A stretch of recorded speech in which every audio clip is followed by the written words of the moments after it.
Olá, nesse vídeo eu vou falar sobre a doença ulcerosa péptica.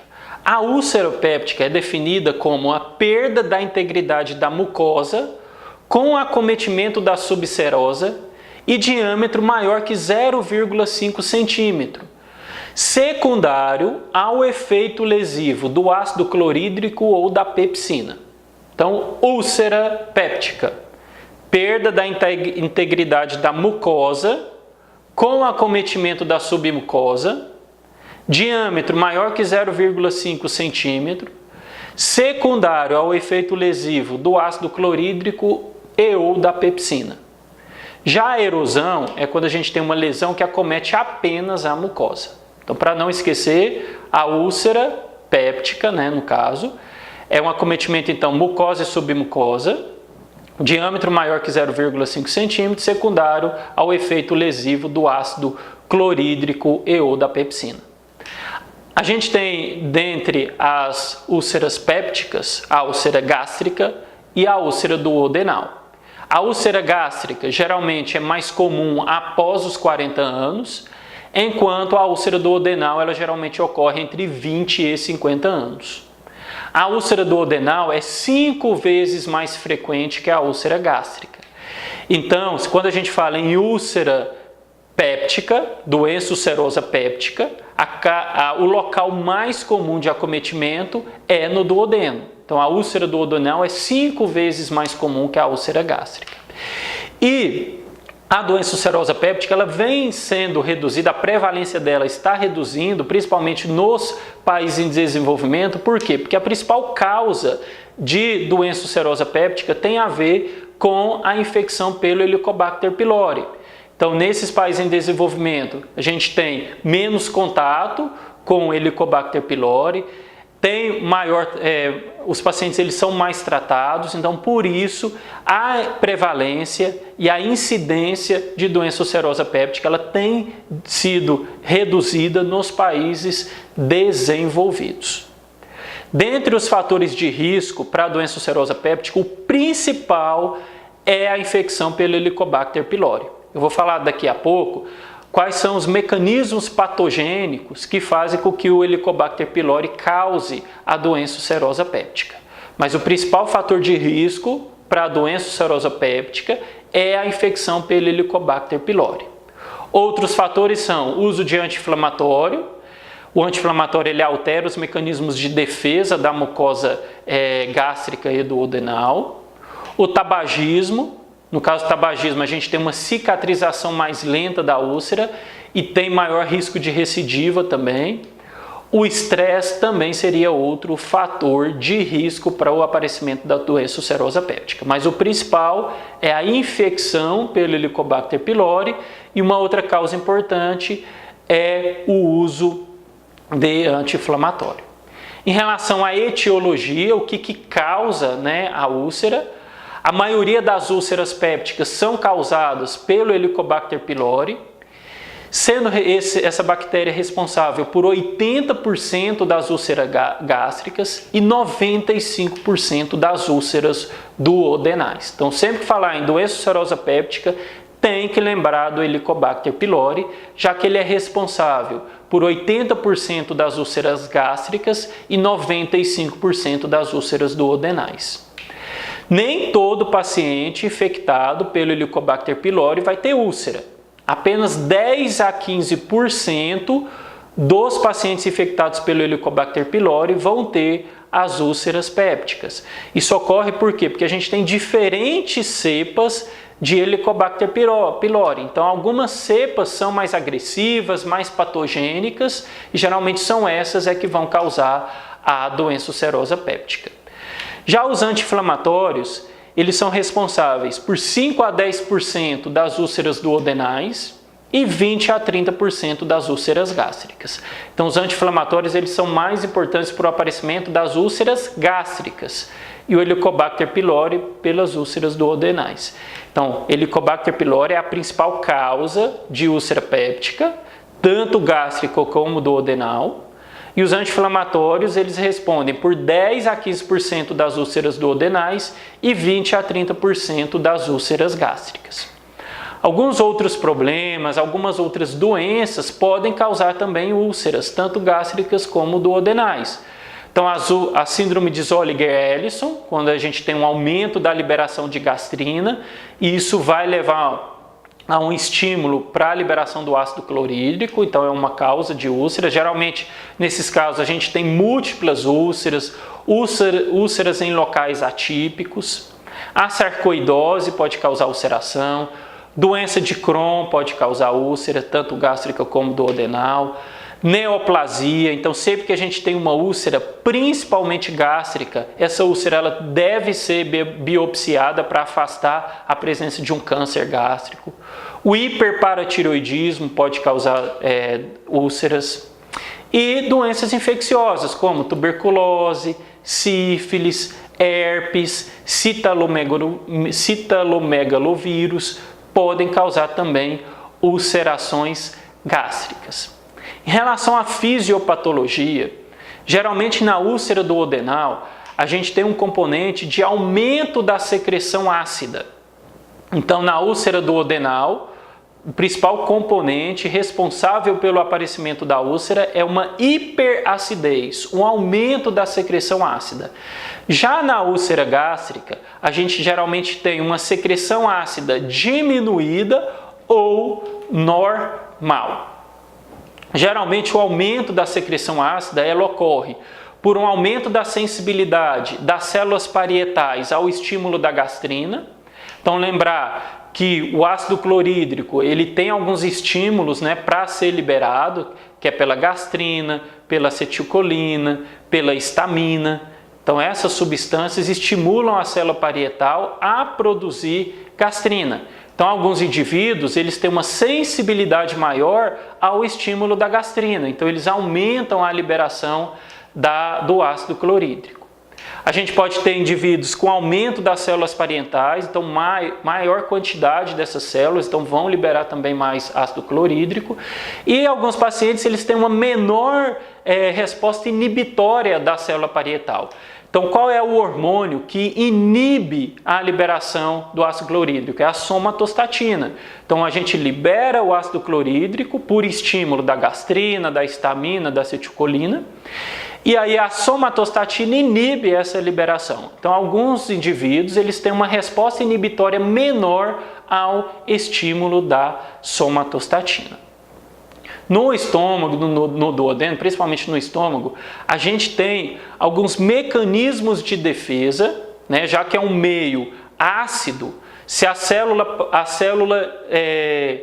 do estômago entrar em contato com esse ácido, a gente tem lesão dessa célula, da célula epitelial. Então a gente tem mecanismos de defesa que protegem essas células. E temos também fatores agressores que vão levar a uma lesão dessa célula. Então a gente tem um equilíbrio entre os mecanismos de defesa e os fatores agressores. Se eu tiver um desequilíbrio, por exemplo, diminuição dos fatores de defesa da mucosa, com aumento dos fatores agressores, eu vou ter lesão epitelial. Vou ter, por exemplo, uma lesão das células epiteliais com aparecimento da úlcera. Quais seriam os principais fatores agressores? O próprio ácido clorídrico, que é produzido no estômago, mas daqui a pouco eu vou falar um pouquinho que a gente tem fatores protetores que evitam que esse ácido clorídrico entre em contato com a célula epitelial. Mas o ácido clorídrico é um fator agressor. A pepsina, que é uma protease. As secreções pancreáticas, então a gente pode ter o retorno dessas secreções para o estômago e causar lesão da célula. Medicamento, lembrar sempre dos anti-inflamatórios, glicocorticoides. Álcool, ele tem um efeito lesivo também na célula gástrica. E também agentes infecciosos. Então, para repetir, de um lado eu tenho agentes agressores que vão causar lesão da célula epitelial e fatores protetores. Então, se eu tiver um desequilíbrio, aumento dos agressores, úlcera. Diminuição dos fatores de defesa, úlcera. Então, eu tenho sempre que ter um equilíbrio. Dentre os fatores protetores, eu tenho, por exemplo, o muco. O muco gástrico, ele é produzido pelas células foveolares e ele forma uma barreira protetora nas células epiteliais.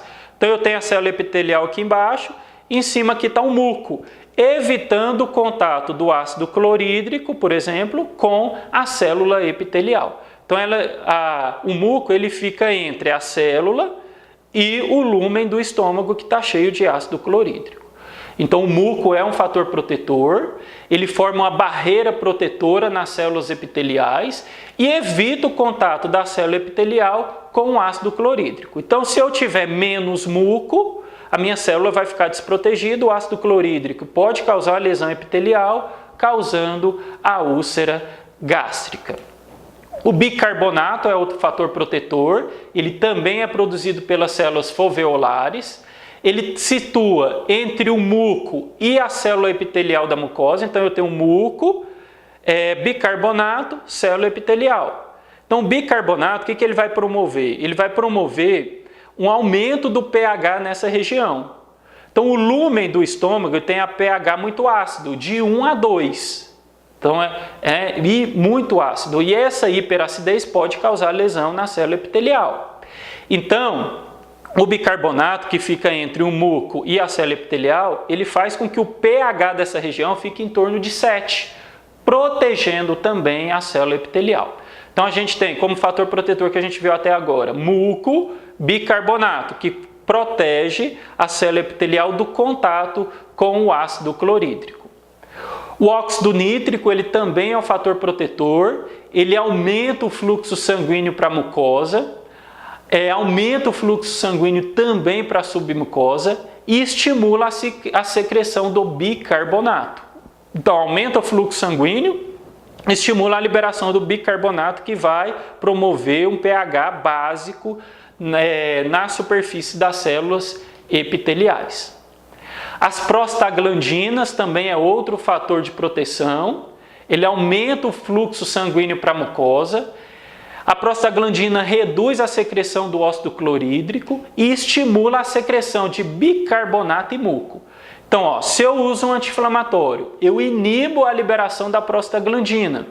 Com isso, eu vou ter diminuição na liberação do muco e do bicarbonato, levando a desproteção da célula epitelial, que vai estar mais suscetível ao efeito lesivo do ácido clorídrico.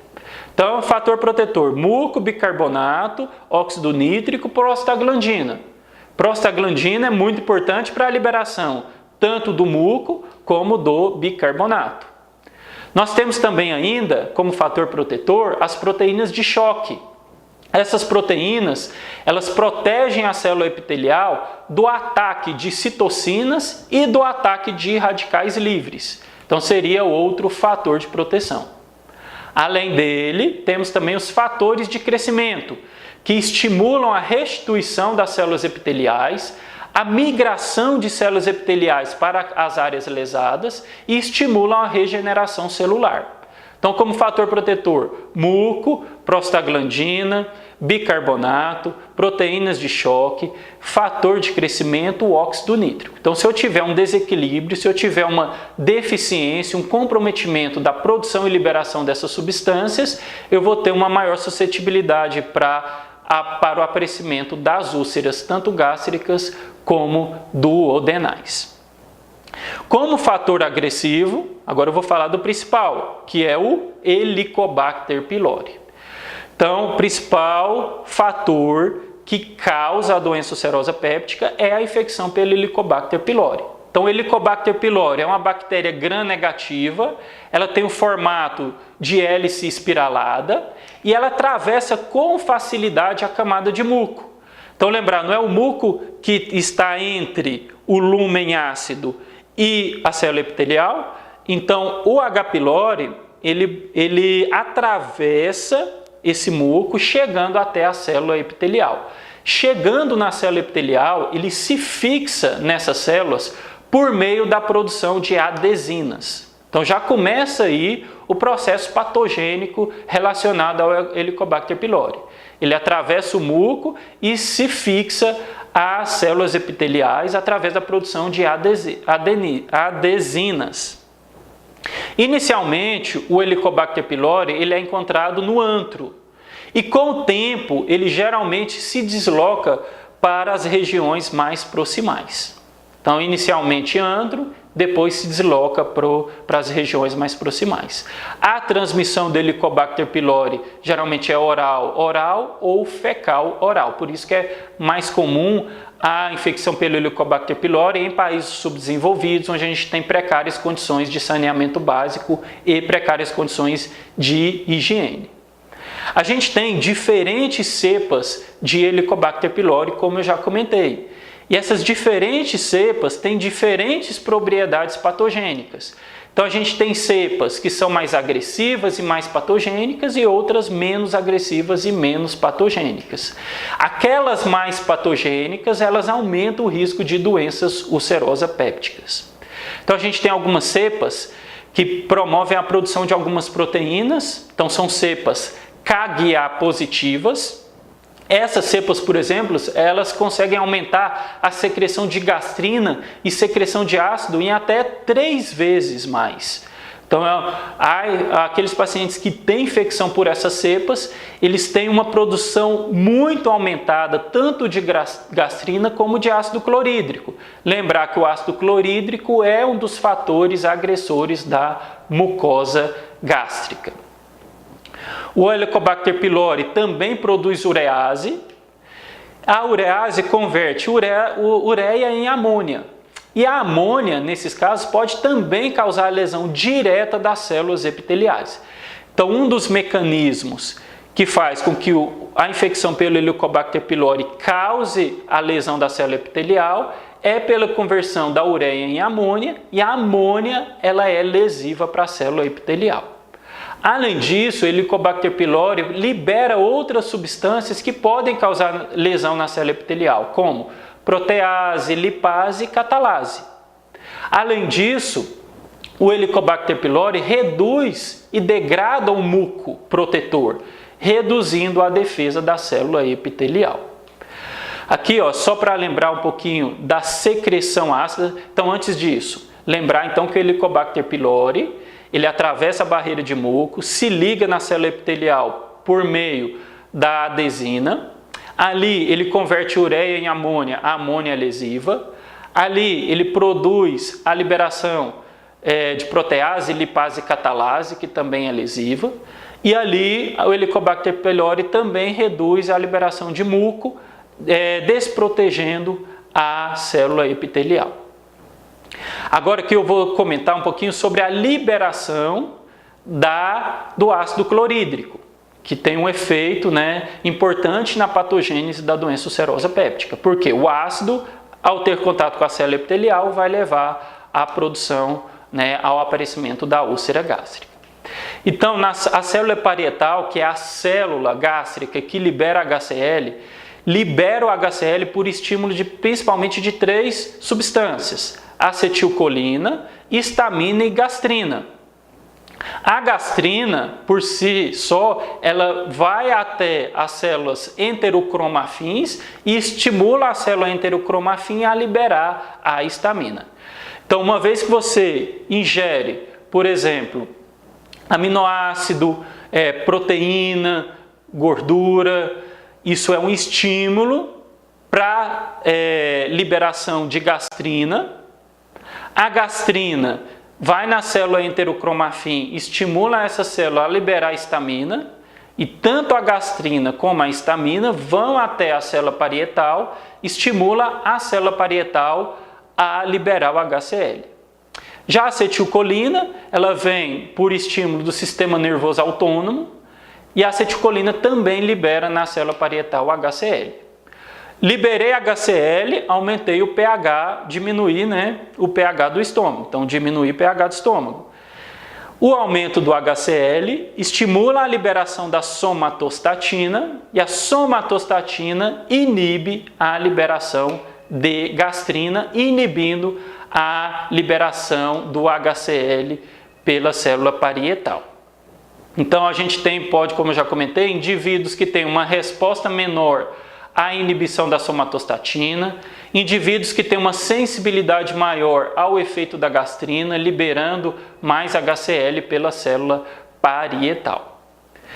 Falar agora um pouquinho sobre a fisiopatologia na úlcera duodenal.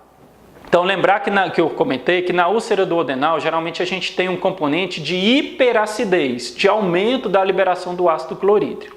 Por que isso acontece? Então, geralmente, a infecção pelo Helicobacter pylori no antro leva a uma gastrite crônica naquela região. Isso leva a uma inibição da liberação da somatostatina. Ora, não é a somatostatina que inibe a liberação da gastrina? Se eu não tenho mais esse efeito, essa ação inibitória da somatostatina, eu vou ter então um aumento da liberação de gastrina. Com isso eu vou ter um aumento da liberação do HCl. Então vou repetir. Na úlcera duodenal, eu tenho geralmente uma gastrite crônica no antro. Isso leva a uma inibição na liberação da somatostatina. Diminuindo a somatostatina, eu vou ter um efeito estimulatório na liberação da gastrina com aumento da liberação do HCl. Além disso, o Helicobacter pylori reduz a secreção do bicarbonato e o bicarbonato ele é muito importante para a neutralização do pH no duodeno. Então, o conteúdo gástrico ele não é ácido, uma vez que ele é liberado no duodeno, o bicarbonato, que geralmente vem da secreção pancreática, neutraliza essa acidez. Só que a infecção pelo Helicobacter pylori diminui a liberação do bicarbonato. Então, na úlcera duodenal, eu tenho um aumento da liberação do ácido, por inibição da somatostatina, e tenho redução da liberação do bicarbonato, ou seja, eu tenho diminuição da liberação de um fator protetor e aumento da liberação de um fator agressor.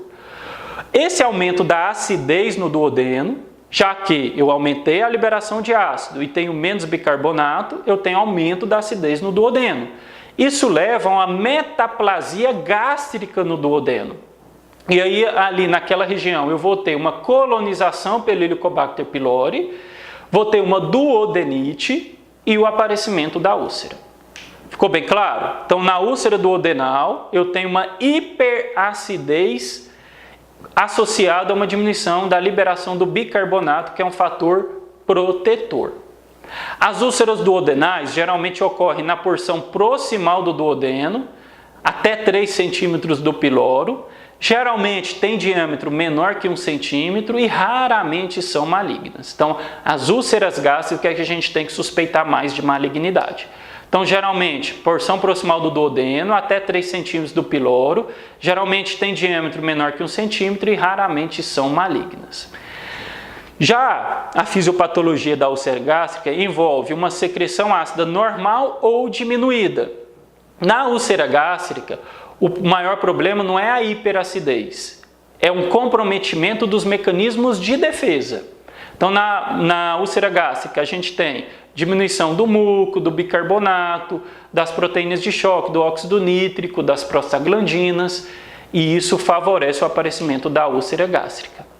Além disso, além do comprometimento dos mecanismos de defesa, na úlcera gástrica a gente tem menor capacidade de regeneração da mucosa. As úlceras gástricas a gente tem sempre que ficar atento. Por quê? Porque às vezes a úlcera pode ser maligna. 1 a 6% das úlceras gástricas são malignas. Então, sempre que você tem uma úlcera gástrica, ela tem que ser biopsiada. E a maioria das úlceras, elas aparecem no antro. A gente pode classificar as úlceras, em tipo 1, tipo 2, tipo 3 e tipo 4. A tipo 1 é a mais comum. Ela se relaciona à hipocloridria, ela é responsável por 55 a 60% dos casos. E geralmente se localiza no corpo do estômago. Então, vamos classificar agora as úlceras gástricas. Tipo 1 se localiza no corpo do estômago, então tipo 1 é no corpo. Ela se relaciona à hipocloridria, então corpo e hipocloridria. É a mais comum, é o tipo de úlcera gástrica mais comum. Então, corpo do estômago, hipocloridria mais comum, responsável por 55 a 60% dos casos. A tipo 2, ela se localiza no antro, ela também é muito comum se associar à úlcera duodenal.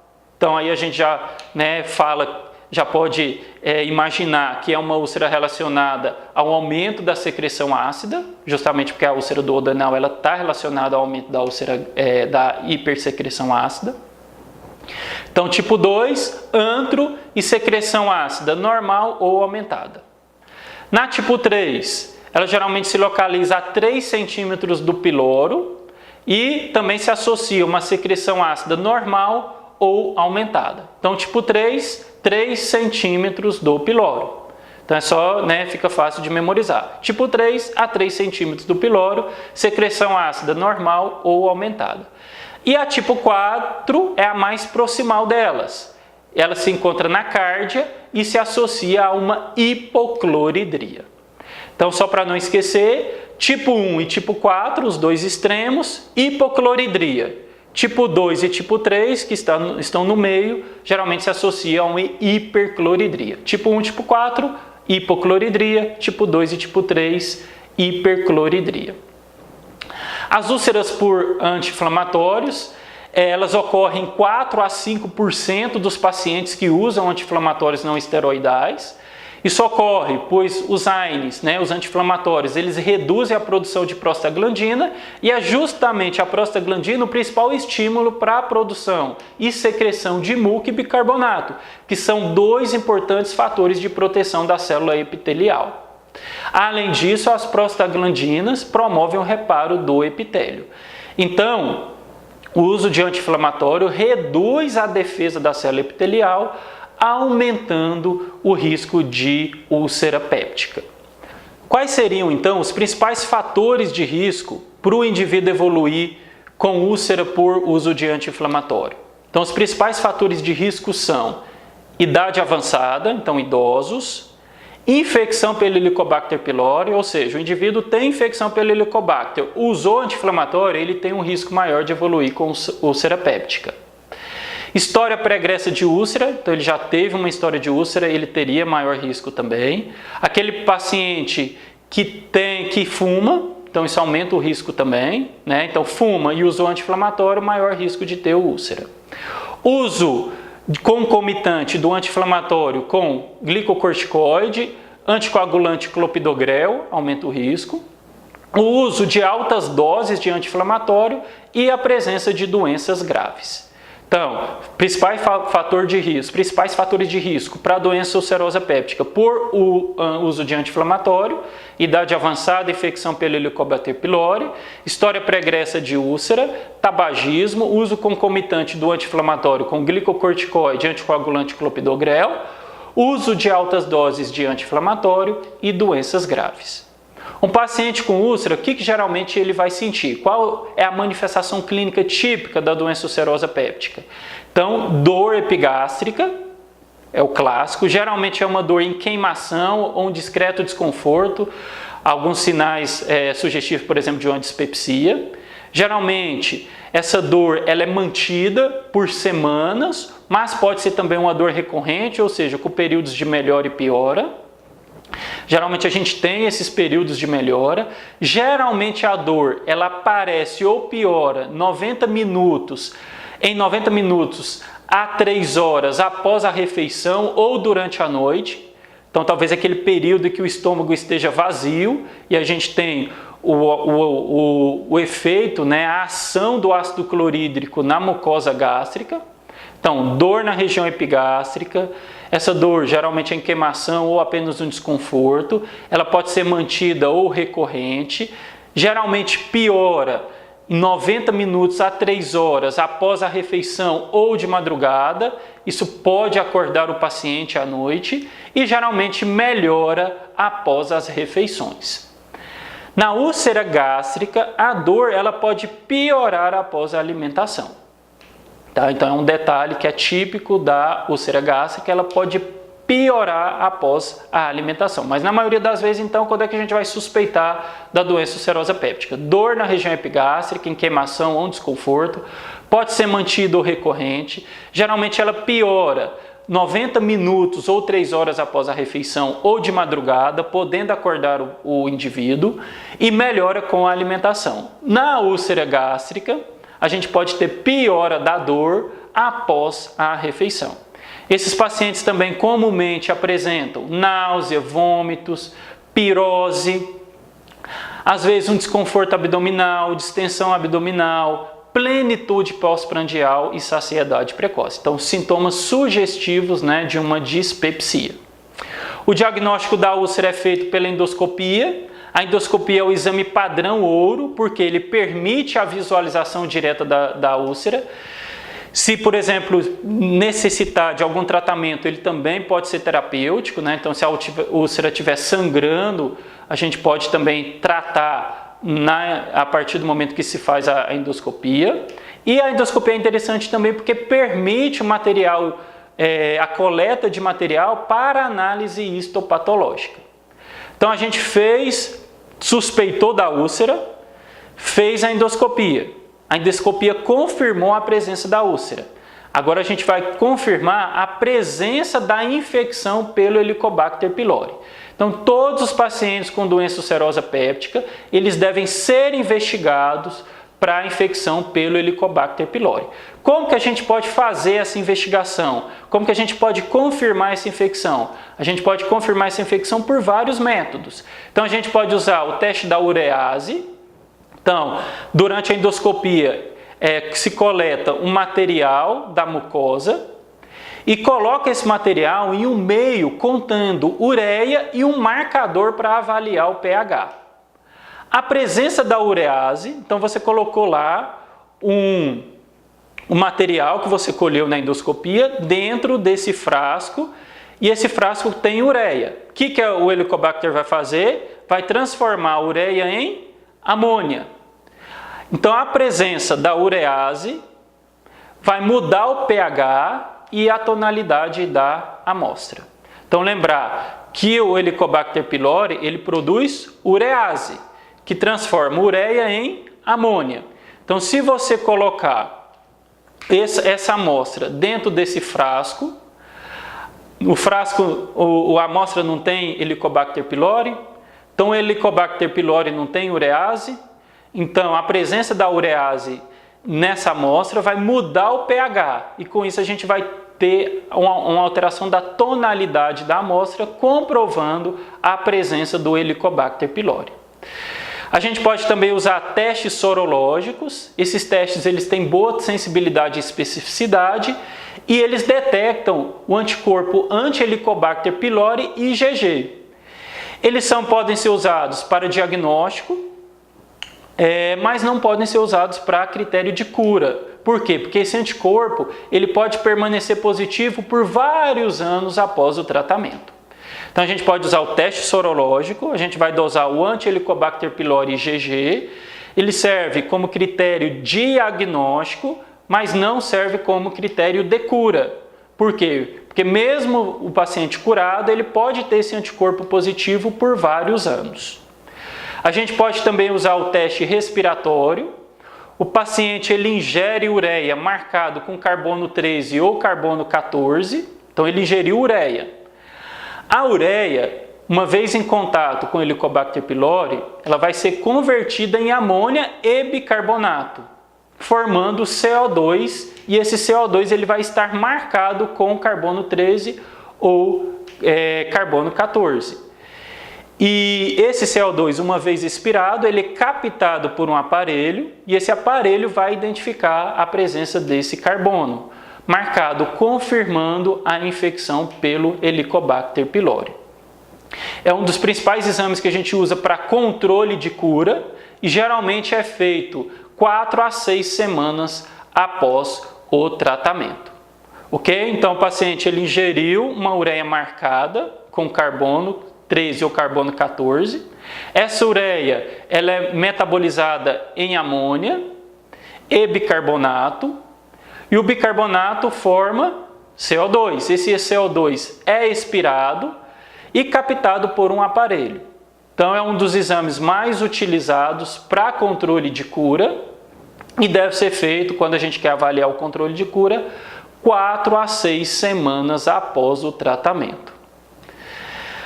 A gente pode também fazer a pesquisa do Helicobacter pylori através de antígenos nas fezes. né? Então a presença desses antígenos indica doença ativa e é muito usado, por exemplo, em crianças. A gente pode ainda fazer a cultura do Helicobacter pylori, é um método pouco utilizado, e também uma outra forma de avaliar a presença do Helicobacter pylori é pela análise histopatológica, pelo material coletado durante a endoscopia. Então, para pesquisar Helicobacter pylori, você pode fazer teste da urease, a partir do momento que você faz a endoscopia, teste sorológico, anti-Helicobacter pylori IgG, teste respiratório, muito utilizado para controle de cura, pesquisa de antígeno fecal, cultura e histopatológico. Então, se você tem um paciente que tem os sintomas típicos de síndrome dispéptica, é um paciente jovem, sem sinais de alarme. Então, por exemplo, quais seriam os sinais de alarme? Emagrecimento, sangramento, anemia, história familiar de câncer de estômago. Se o paciente ele tem sinais de alarme, você tem que ficar mais atento e vai ter que fazer a endoscopia. Mas se você tem um paciente com sintomas típicos de uma dispepsia, saciedade precoce, plenitude pós-prandial, azia, distensão abdominal, é um paciente jovem sem sinais de alarme, você pode, às vezes, esperar para fazer a endoscopia. Então, o que a gente pode fazer nesses casos? Jovem sem sinal de alarme. Se o paciente ele tem um risco maior ou igual a 10% de ter infecção pelo Helicobacter pylori, a gente pode fazer um teste não invasivo para o Helicobacter pylori. Então, ou seja, a gente não vai fazer endoscopia, mas vai pesquisar a presença do Helicobacter pylori por sorologia ou teste respiratório. Se esse teste vier positivo, a gente vai fazer o tratamento para a erradicação do Helicobacter pylori. Se ele evoluir com melhora, ótimo, a gente acompanha. Se não tiver melhora, endoscopia digestiva alta. Isso é algo muito discutível na literatura. Alguns autores recomendam que quando você suspeita, de doença ulcerosa péptica ou da síndrome dispéptica, alguns autores recomendam que você faça endoscopia em todo mundo. Outros autores dizem o seguinte: se o paciente ele não tem sinal de alarme, é jovem, você pode apenas pesquisar o Helicobacter. Se o Helicobacter vier positivo, você trata e acompanha. Se ele melhorar, ótimo, acompanha. Se ele não melhorar, endoscopia. Então isso a gente está autorizado a fazer desde que o paciente seja jovem, sem sinais de alarme. Agora, se o paciente ele tem sintomas dispépticos, tem mais de 45 anos e sinais de alarme, vai sempre fazer a endoscopia. Naquele paciente, então, que tem o teste positivo para Helicobacter pylori, a gente faz erradicação do Helicobacter pylori. Mas a gente tem um grupo de pacientes com sintomas dispépticos em que a gente faz o teste para avaliar a presença do Helicobacter pylori e o teste é negativo. Nesses pacientes, a gente não tem indicação de fazer a erradicação do Helicobacter. Então, o que a gente vai fazer? Inibidor de bomba de prótons por 4 a 8 semanas. Se ele evoluir com melhora, a gente acompanha. Se não evoluir com melhora, endoscopia digestiva alta. Então, só para não esquecer, se eu tiver um paciente jovem, com menos de 45 anos e sem sinais de alarme, eu posso, se eu quiser, fazer a pesquisa do Helicobacter pylori e fazer um teste terapêutico. Eu trato Helicobacter pylori se o teste for positivo ou uso o inibidor de bomba de prótons se o teste for negativo. Se o paciente melhorar, ótimo, eu acompanho. Se ele não melhorar, eu vou fazer endoscopia digestiva alta. Alguns autores recomendam a endoscopia em todo paciente com síndrome dispéptica ou com suspeita de doença ulcerosa péptica. Já aquele que tem mais de 45 anos ou sinal de alarme, obrigatoriamente eu tenho que fazer a endoscopia. Como é que eu vou tratar a doença ulcerosa péptica? Então, se o paciente ele tem a infecção pelo Helicobacter pylori, eu vou fazer o tratamento da erradicação do Helicobacter. O tratamento da erradicação do Helicobacter promove a cicatrização da úlcera, reduz a recidiva da úlcera e reduz o risco de complicações. Outras indicações para fazer a erradicação. Aquele paciente com pangastrite, gastrite atrófica ou metaplasia intestinal, eu tenho indicação também para fazer a erradicação. Aqueles pacientes que fizeram tratamento para adenocarcinoma gástrico, então após o tratamento do adenocarcinoma eu posso fazer. E naqueles pacientes que fazem uso crônico de anti-inflamatório não esteroidal ou AS, eu também posso fazer a erradicação do Helicobacter pylori. Como é que eu vou fazer essa erradicação? Eu vou usar inibidores de bomba de prótons. Esses medicamentos, então, eles são usados, não são eles especificamente que vão erradicar o Helicobacter, mas eles são usados, né, junto com os antibióticos no tratamento. E a gente usa por 3 a 7 semanas. Então, a gente pode usar omeprazol, lansoprazol, pantoprazol, rabeprazol ou esomeprazol. Então, no tratamento da erradicação do Helicobacter, eu vou usar inibidor de bomba de prótons por 3 a 7 semanas. E o tratamento clássico é o uso de claritromicina, 500 mg 2 vezes ao dia, associado a amoxicilina 1 grama 2 vezes ao dia por 7 dias. Então, o tratamento inibidor de bomba de prótons, associado a claritromicina e amoxicilina. Inibidor de bomba de prótons, claritromicina 500 mg 2 vezes ao dia, amoxicilina 1 grama 2 vezes ao dia por 7 dias. Se a úlcera for úlcera duodenal, eu uso inibidor de bomba de prótons por 3 a 5 semanas. Se a úlcera for gástrica, eu vou usar inibidor de bomba de prótons por 5 a 7 semanas.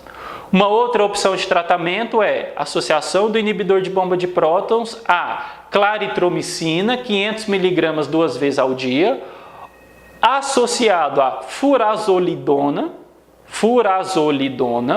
200 mg 2 vezes ao dia por 7 dias, associado ao inibidor da bomba de prótons. Sempre que a gente erradica o Helicobacter pylori, é interessante a gente realizar um teste para confirmar essa erradicação. Geralmente o teste mais utilizado é o teste respiratório, porque não é invasivo. Mas nas úlceras gástricas, geralmente se recomenda a realização da endoscopia com 8 a 12 semanas de tratamento. Então, eu tratei e erradiquei com inibidor de bomba de prótons, amoxicilina e claritromicina. Eu vou confirmar essa erradicação, geralmente com o teste respiratório, mas geralmente nas úlceras gástricas a gente repete a endoscopia com 8 a 12 semanas. Nesse caso, quando a gente vai confirmar, quando a gente vai fazer, por exemplo, o teste respiratório, o paciente ele deve estar sem o uso de inibidores da bomba de prótons. Em relação à úlcera por anti-inflamatório, a gente pode ter alguns cuidados para diminuir o risco desse paciente evoluir com úlcera. Então a gente pode usar o AINES, anti-inflamatórios com menor potencial de lesão, principalmente os anti-inflamatórios seletivos para COX-2. Uma boa opção, quando a gente tem que usar anti-inflamatório por muito tempo, é a associação do inibidor de bomba de prótons mais o naproxeno. Naqueles pacientes que a gente tem alto risco para úlcera ou história pregressa de úlcera gástrica ou duodenal, a gente pode usar o inibidor de bomba de prótons mais um anti-inflamatório COX-2 seletivos. E alguns autores recomendam a erradicação do Helicobacter pylori naqueles pacientes que fazem uso crônico de anti-inflamatório. Lembrar lá que eu falei que, dentre os fatores que aumentam o risco de aparecimento de úlcera péptica, é a associação do anti-inflamatório com a presença do Helicobacter pylori. O tratamento cirúrgico das úlceras ele fica reservado para os casos refratários ao tratamento clínico. O tratamento cirúrgico ele consegue diminuir a secreção ácida e geralmente é feito com uma vagotomia, porque a vagotomia ela reduz o estímulo da secreção ácida pela acetilcolina. Então lembrar lá que o estímulo para a célula parietal liberar ácido clorídrico é acetilcolina, gastrina e histamina. Então, fazendo vagotomia, a gente inibe a liberação do ácido clorídrico pela célula parietal, porque diminui o estímulo da acetilcolina na célula parietal. Pode-se fazer também a antrectomia, né, já que esse procedimento reduz a secreção de gastrina. A gastrina é um hormônio que libera, né, o ácido clorídrico.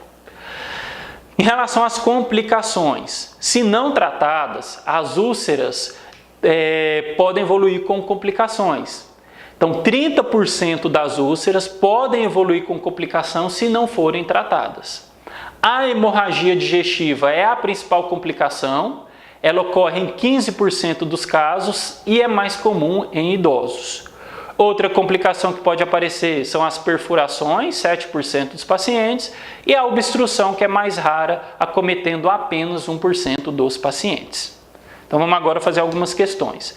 A localização mais comum da úlcera gástrica é a pequena curvatura. Lembrar que a úlcera gástrica mais comum é aquela que aparece no corpo gástrico, ela é a úlcera gástrica tipo 1 e corresponde a 55 a 60% dos casos de úlcera gástrica que está presença na pequena curvatura. As úlceras da grande curvatura são úlceras que a gente tem que ficar mais atento, porque ela tem um potencial maior de malignidade. Um paciente com 52 anos de idade, atendido no ambulatório com queixa de dor epigástrica há 4 meses, retorna ao ambulatório com resultado de endoscopia digestiva alta, que evidenciou úlcera duodenal com pesquisa positiva para o Helicobacter pylori. Então, se tem uma úlcera, pesquisa Helicobacter pylori. Além do inibidor da bomba de prótons, 2 vezes ao dia, o tratamento medicamentoso recomendado para o paciente é claritromicina, 500 mg 2 vezes ao dia, e amoxicilina 1 grama 2 vezes ao dia por 7 dias. Então, a alternativa correta, a alternativa D. Qual dos medicamentos abaixo está associado à deficiência de B12? Então, lembrar, eu coloquei isso aqui porque é sempre bom lembrar que os inibidores da bomba de prótons, eles podem inibir a absorção da vitamina B12. Então, o omeprazol seria um medicamento associado à deficiência de B12. Após o tratamento do Helicobacter pylori, o controle de cura deve ser feito com. Então, eu tratei, vou fazer controle de cura. Geralmente, a gente faz o teste respiratório 4 semanas após o tratamento. Então, alternativa B. Com relação à úlcera gástrica, é correto afirmar: não está indicada a pesquisa de Helicobacter se não estiver associada à úlcera duodenal? Não. Então, se eu tenho úlcera péptica, se eu tenho úlcera gástrica ou duodenal, eu tenho que pesquisar de alguma forma a presença do Helicobacter pylori. Múltiplas úlceras gástricas sugerem infecção pelo Helicobacter? Não. Então, por exemplo, a presença de múltiplas úlceras vai fazer a gente pensar, por exemplo, na síndrome de Zolliger-Ellison. Então, a úlcera por Helicobacter pylori, a gente não tem tantas úlceras. Na presença desta, ou seja, da úlcera gástrica, sempre realizar múltiplas biópsias para diferenciar lesões malignas de benignas? Sim. Então, sempre que eu tenho uma úlcera gástrica, eu tenho que fazer uma biópsia para avaliar se essa úlcera é benigna ou maligna. Não é causa de sangramento? É causa de sangramento. Então, a úlcera gástrica ela pode evoluir com sangramento. Então, é correto afirmar a alternativa C é a alternativa correta. A etiopatogenia da úlcera gástrica de estresse está relacionada com... Então, na úlcera de estresse, a gente geralmente tem uma isquemia, né, da mucosa. Então, seria a alternativa D, isquemia. A principal complicação da úlcera péptica é hemorragia digestiva alta, presente em 15% dos casos. Perfuração, 7% e obstrução do piloro, 1%. Então, hemorragia digestiva alta é a principal complicação da úlcera péptica. Homem de 55 anos realiza endoscopia alta que mostra ulceração gástrica de grande curvatura. Assinala a alternativa correta. É localização de lesão benigna? Lembrar, lesão benigna geralmente é pequena curvatura. É localização de lesão maligna? Sim. Então essa já é a alternativa correta. Certamente será lesão maligna se estiver associada à hemorragia? Nem sempre. E nem sempre também ela vai ser maligna. Ela tem um potencial maior de ser maligna, né, a úlcera da grande curvatura.